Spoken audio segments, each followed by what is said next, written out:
الخوف من الفشل كمان بيخلينا نعيش حياة مش بتاعتنا. بمعنى ايه؟ احنا بنختار الطريق الآمن اللي الناس شايفاه صح، مش الطريق اللي احنا عايزينه. بنشتغل في شغل ما بنحبوش عشان آمن. بنعيش حياة ناس تانية رسمتها لنا عشان خايفين نرسم حياتنا بنفسنا ونفشل فيها. نوها مثلا كانت عايزة تدرس فنون جميلة، بس أهلها وناس كتير قوي قالوا لها إن المجال ده مش مضمون، وإن الفنانين بيعانوا ماديا. فراحت دخلت كلية تانية خالص، مش عشان بتحبها بس عشان آمنة. والنتيجة إيه؟ بقت تعيش حياة تعيسة. كل يوم بتروح الكلية وهي حاسة إنها في مكان غلط، بس خايفة تغير عشان خايفة من الفشل. تعال نتكلم عن حاجة مهمة جدا. إحنا بنتعامل مع الفشل كأنه عار، كأنه حاجة مخجلة ولازم نخبيها.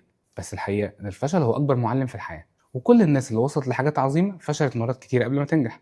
الفرق إنها ما خدتش الفشل كهوية ثابتة، خدته كتجربة علم. أنت عارف إن أغلب الاختراعات العظيمة في التاريخ جت بعد محاولات فاشلة كتير قوي؟ توماس إديسون جرب آلاف المحاولات قبل ما يخترع المصباح الكهربائي، وكان بيقول أنا معرفتش الفشل، أنا عرفت 1000 طريقة ما اشتغلتش. هو كان فاهم إن كل محاولة فاشلة هي خطوة قريبة من النجاح، مش دليل على إنه مش قادر.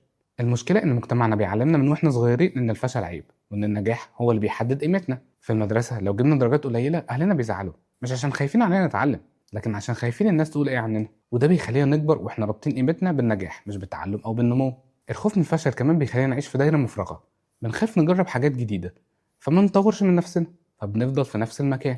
بنحس إننا مش قادرين على تحقيق أحلامنا، وبنخاف أكتر نجرب حاجات جديدة، وهكذا.